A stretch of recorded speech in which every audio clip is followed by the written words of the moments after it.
O.T.M up, what's up, man? Hopefully y'all can see me. Listen, I got my jacket on, I got a cover, cause I'm in the snowstorm, man. Check it out, check it out, check it out. It's still snowing. I knew I was gonna get myself into it sooner or later, but this video here, I said earlier that I was gonna hint on it, right? I wanna do more informational videos, right? I did my research before I left out. Plus, this is what I'm seeing on the road. I wrote it down on a piece of paper so I can give y'all the proper information.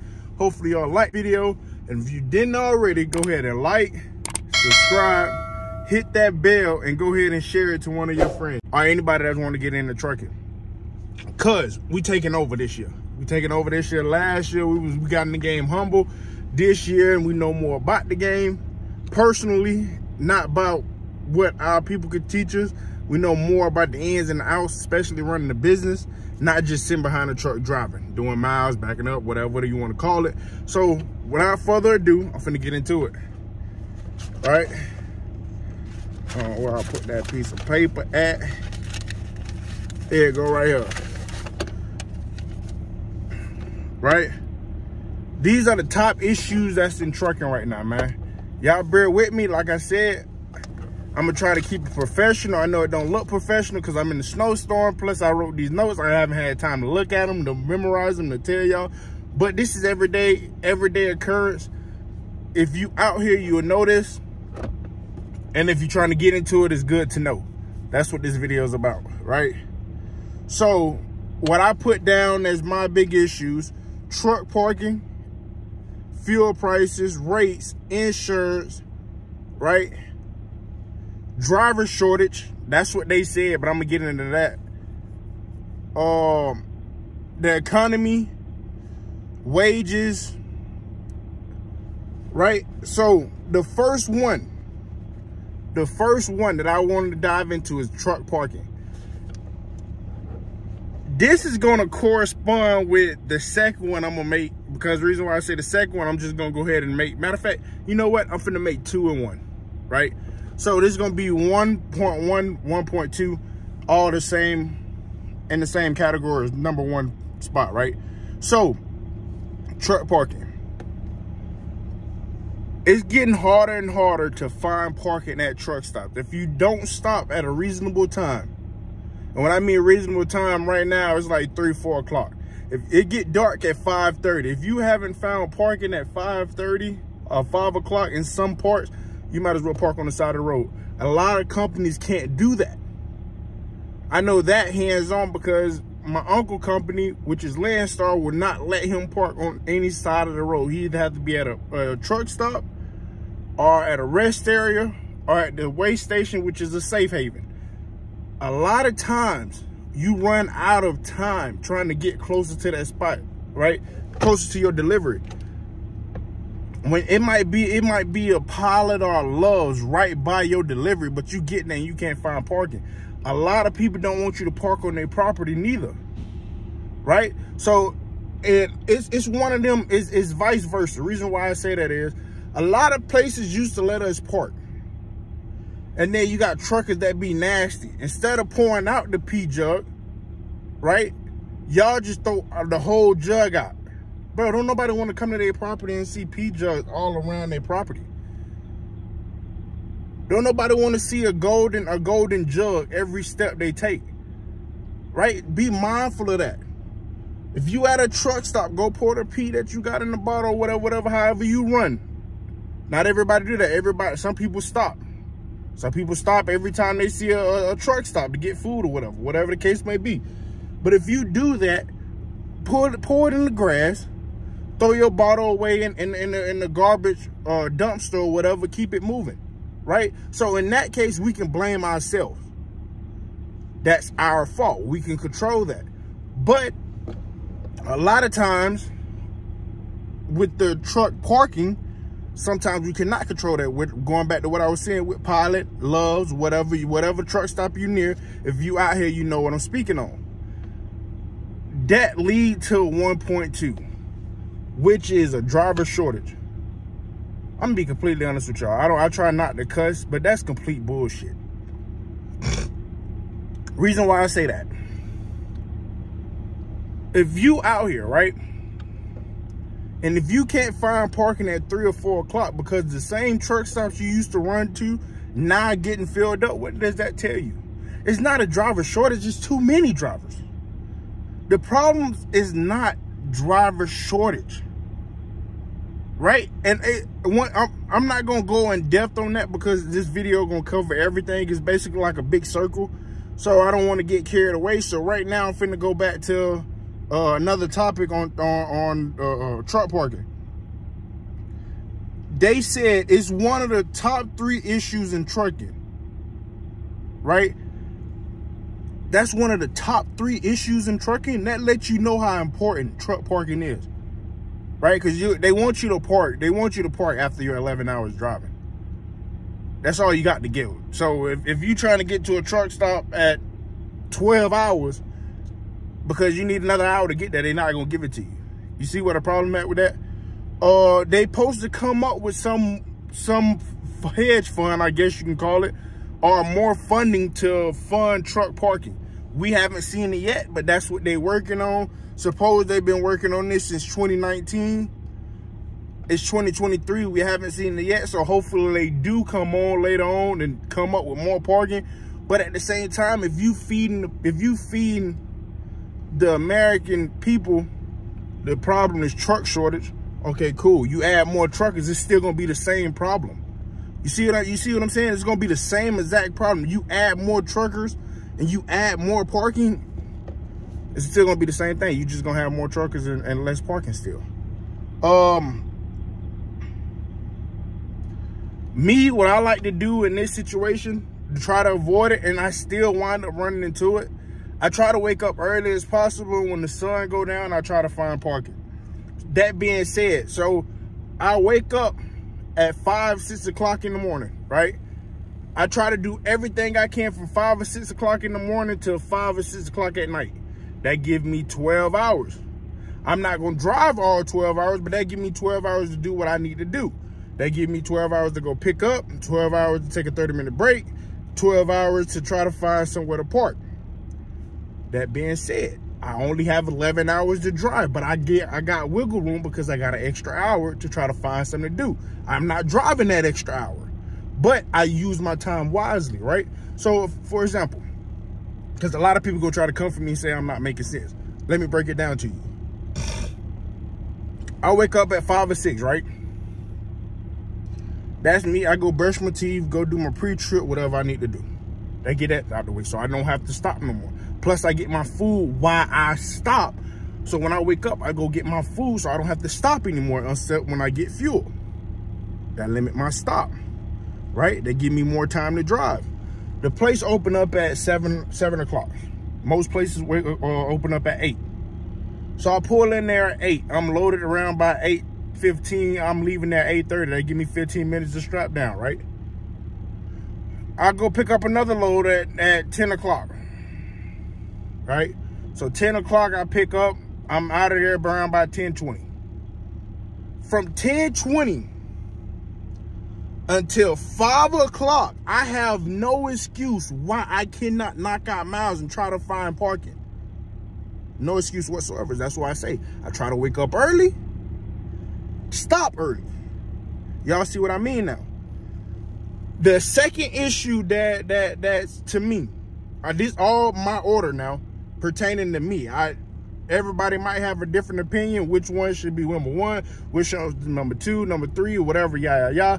These are my top issues that I have in trucking right now. Rates. If you haven't seen, man, rates are getting outrageous. Rates are getting crazy right now, man. To a point where nobody can afford to run. I'm just going to be quite frankly honest with y'all. Take it the way you want to take it. A lot of people still doing good. A lot of people doing bad. It is what it is, right? The national average flatbed rate, and this is off research now. That's why y'all see me looking at this. The national average flatbed rate is $2.76. And 2019 to 2022, I believe. Right? So, The Midwest pays the highest. I'm giving y'all gems in these videos. Just watch the video and learn. Go ahead. Matter of fact, go ahead and pause, like, and share this to anybody that you want to share this to. I'm down for rebuttal. I'm down for a conversation in the comments. I'm just trying to shed light on these things. The Midwest pays the most money, right? I don't know why. Only reason that I can come up with is a lot of factories up here. And they don't mind paying. But I will speak on that. The Midwest do not mind paying for a load. They will pay you $3 to $4 for going 600 miles, 300 miles. You know what I'm saying? They will pay you good money to pull their loads. Some of their loads be over $3. I'm not talking about $2 a mile. I'm talking about $3 and up.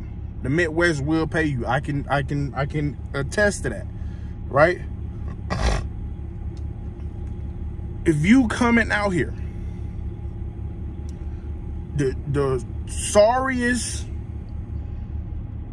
I'm not even gonna say sorriest, because it's all about who you know and what you're working with. But the worst trucking out here right now is drive-in.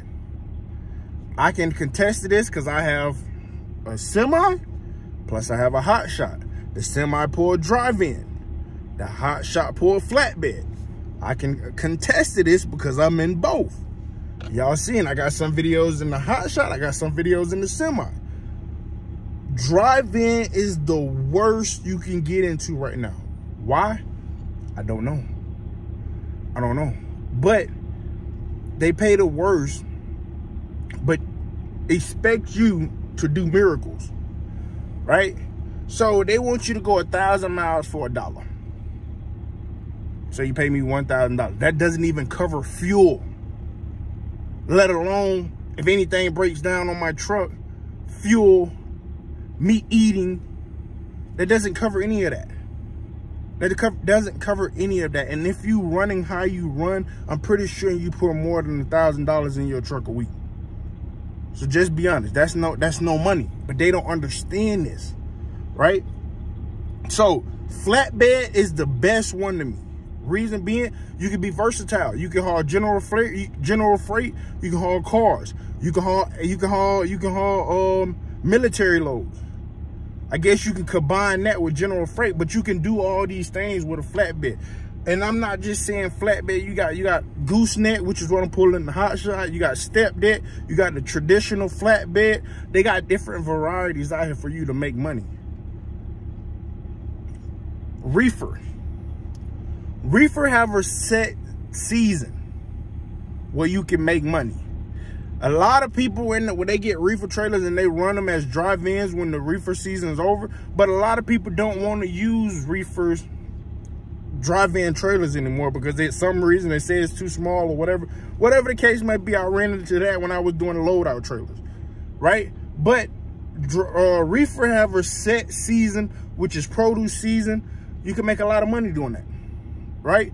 Just be mindful of that. Be mindful of the season. Be mindful of where you're going, what state you in, and know the rates before you get to that state. I'm from Florida, right? I know Florida got the worst rates coming out. Got good rates coming in, but bad rates coming out. And let me say this as well. Florida have good rates inside of Florida. Florida to Florida loads, they pay good, but you won't make a lot of money. You might get $3, you might get $2, $3 a mile, but at the same time, you're not running that many miles. So you're not making that much money. But you making the rate that you need to rate. But that's a whole nother situation. But I know when I get into Florida, getting out is gonna be a problem. So I stay out until it's my time to come home. I might be out here 3 weeks, 4 weeks, and then I go home for a week, right? But I know once I go home, I know it's gonna be hard for me to get out, so I prepare for that. I put money to the side for that, right? Let me get back to these notes, man, cause y'all. I already said knowing the time of the year, knowing the season of the year. Weight is also weight is also a key factor because you got to account for the fuel that you're running. The heavier the load, the more fuel you're going to burn. The heavier the load, the more fuel you're going to burn climbing up mountains. That's knowing your terrain that you're going to, knowing the state that you're going to. But weight plays a factor in that when you think about rates. The lighter the load, the better. I'm not saying go light 24/7. That's not what I'm saying. But think about that. It plays a factor in your fuel, right? When you negotiating with your rates, right? This is for owner operators or people owning their own fleet of trucks, whatever you do, right? I'm not trying to talk to company drivers in this moment, but these problems are relevant to y'all too. It's just this key point I'm finna hit on this for the owner operator. Negotiate high. You understand what I'm saying? A lot of loads now, what I'm seeing on the load boards, sometimes they don't even put rates on there no more. They just say, they give you the distance. Hey, what can you do? Don't undersell yourself. If you know you want $3.25 for your truck, right?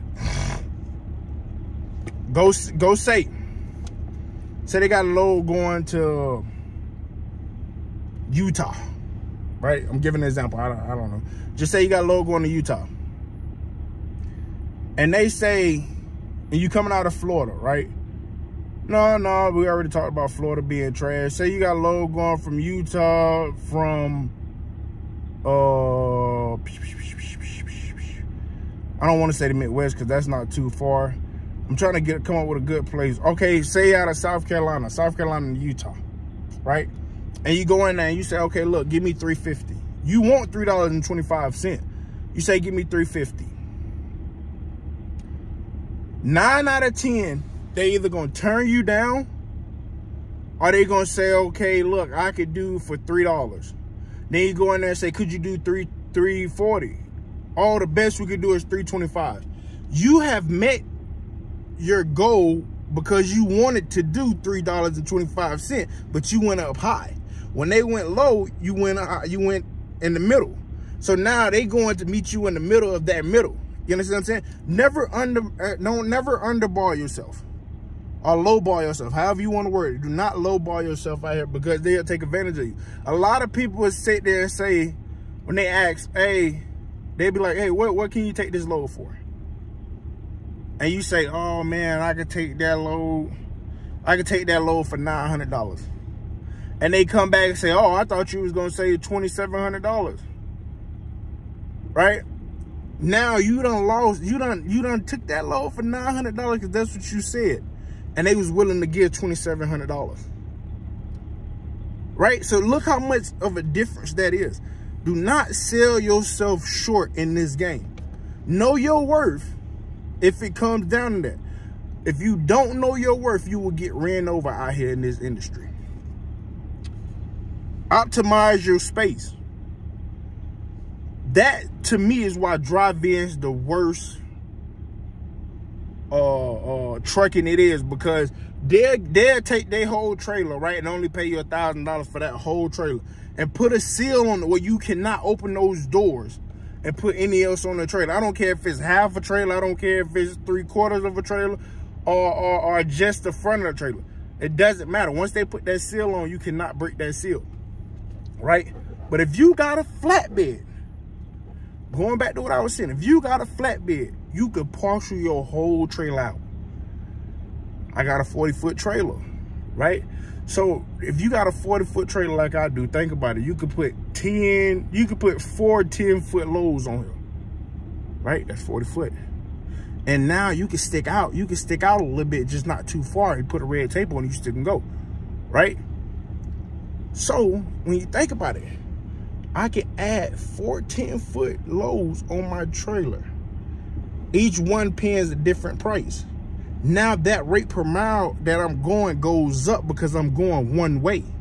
All my loads are going to a certain spot. That's why you see people partial out that way. If you watch a lot of hotshot YouTubers or people that do trucking, you see them doing that. They pick a lot of loads going to the same place, or not the same place in the same area where it's less travel distance. That's how they get their rate per mile up. That's called optimizing your trailer. A lot of people and I was one of them.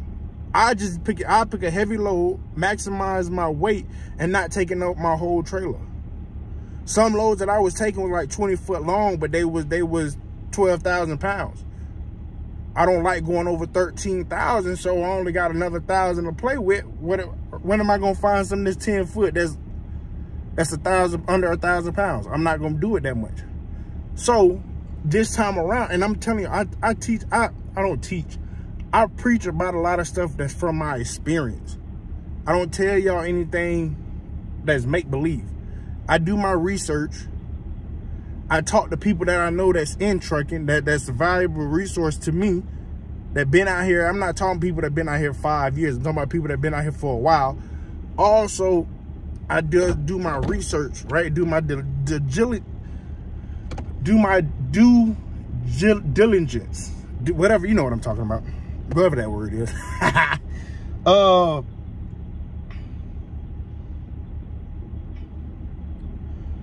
Then my third one would be fuel prices. Reason why I made this third, I saved the most important one for the end. Because fuel and insurance will make or break your company. And I can, once again, I can attest to that, because that happened to me, right? These last 6 to 7 months, that happened to me. So I can attest to this. Independent drivers, owner, operator, small business companies, people with 1 or 2 trucks, however you want to look at it, we suffering. A lot of people don't want to admit it, but we suffering. If you don't have a good driver, if you don't know what you're doing out here, if you don't know how to calculate your fuel, if you don't know how to calculate per mile, if you don't know how to do this, and even if you know how to do all this, you still have weeks that hurt more than other ones. You still have moments that you sit there and you sit in the truck or wherever you at, and you think about what's going on. You have these moments, right? And that's because of fuel. I left, man, I was in Texas. Fuel was $3.99. I thought I was doing good.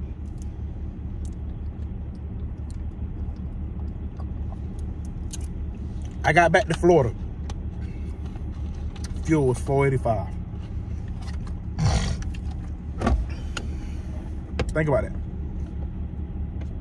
I thought fuel was going down. Fuel is back on the rise slowly. Right? The way you can combat this, and a lot of people gonna say this, say that, whatever, y'all. Matter of fact, fuck it, I'm done being politically correct. I can't keep doing my videos like that. The best way to combat that is you run short loads. I'm not telling you to take cheap freight. I'm not telling you to take cheap loads, right? But if fuel go up, run loads that you can make $3, $4 a mile on, and go 300-400 miles. They add up.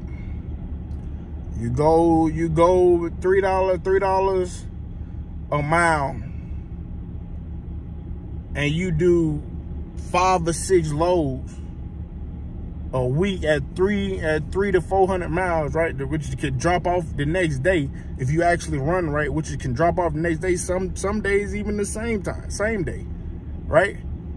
Bro, it adds up quick, and you make money. Plus, you're not burning that much in fuel. Think about this. Be mindful of this. A lot of truckers are leaving the game because of fuel. A lot of truckers are leaving the game because of the way the economy is going right now. Remember I told y'all earlier, it's going to be a full circle. Just follow the circle. A lot of truckers are leaving the game right now because of what's going on. It's been reported 8,000 companies has closed their doors. from 2022 to 2023. 8,000 companies have closed their doors. That's not saying how many trucks they had. That's not saying how many drivers they had. That's just saying 8,000 companies closed their doors. Right now, it's only like every day it's probably like 2 or 3 MCs starting up. 2 or 3. And you know how hard it's going to be for them to make money? Because it's hard for the people that's been out here for a while to make money. We went from trying to keep the doors open to now it's trying to survive. It's a difference when you're trying to keep the doors open. Yeah, people used to call that survival, but it's the difference when you got to try to survive. Where you got to try to make money to keep your doors open, plus help you make at least to pay your bills. And that goes with the fuel and with the economy and the insurance. To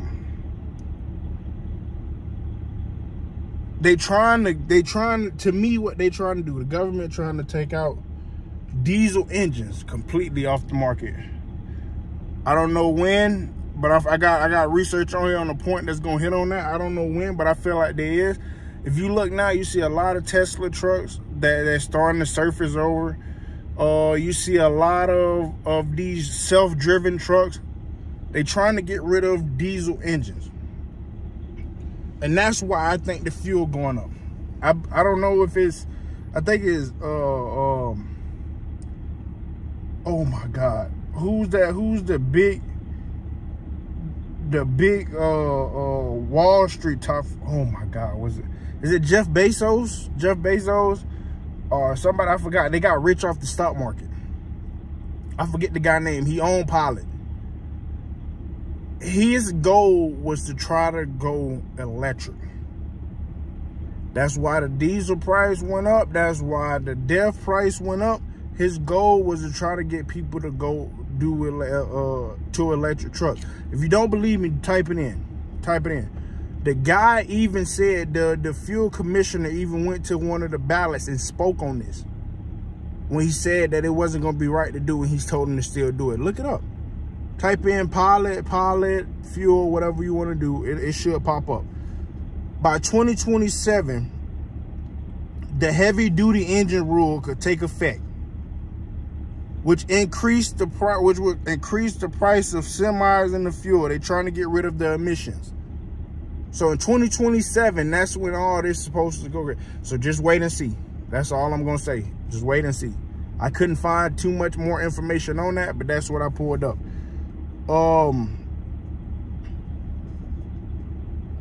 I avoid the West Coast, and you can take it how you want to, but I'm telling you to probably do the same, because fuel out there is higher than anywhere else in the world. Fuel out there, I believe, is almost like $6 and something. So, yeah, you might can make money out there. But at the same time, you're spending a lot of money out there too, because it ain't nothing but out there but mountain ranges. And they already got fuel that high.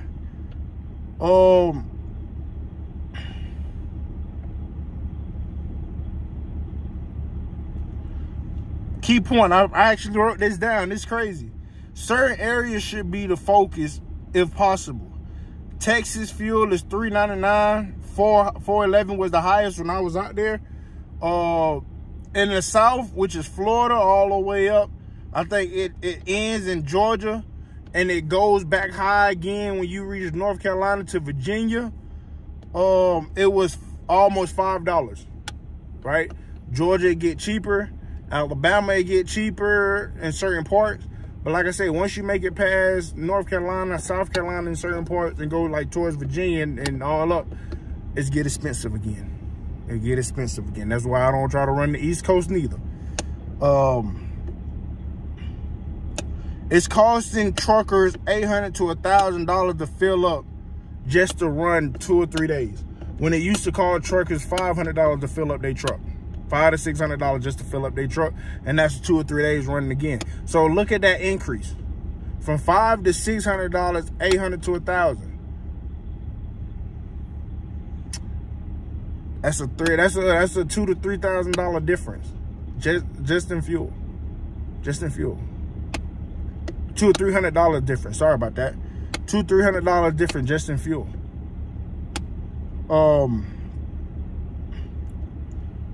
And then on here, this is up for debate. I feel like electric vehicles going to take over by 2030. I feel like that's going to happen if we keep running the way we're running. Electric vehicles will take over by 2030. Why? Because they're making the trucking game so simple now, man. People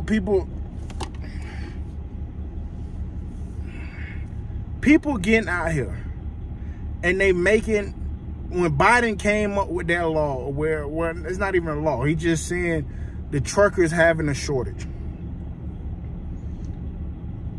If I come and tell y'all it's a food shortage, right? Or, no, that's a bad example because we do have a food shortage. They're trying to get rid of farmers. I'm trying to come up with a good example. Okay. If I give you a problem, you're going to try to solve that problem the best way you know how, right? So Biden says it's a shortage of drivers, which is going to lead to more drivers getting pushed out here, more people, new people that's trying to become drivers, which is going to saturate the game because they don't understand what's really going on out here. That's why they came out with the automatic engines. Follow me now. Like I said, it's a circle. It's going to go back. That's why they came out with the automatic engine. To make people think that they was driving a car. A big car, but nothing less than a car. That's why they came out with that. So now you got a lot of people that's coming out here.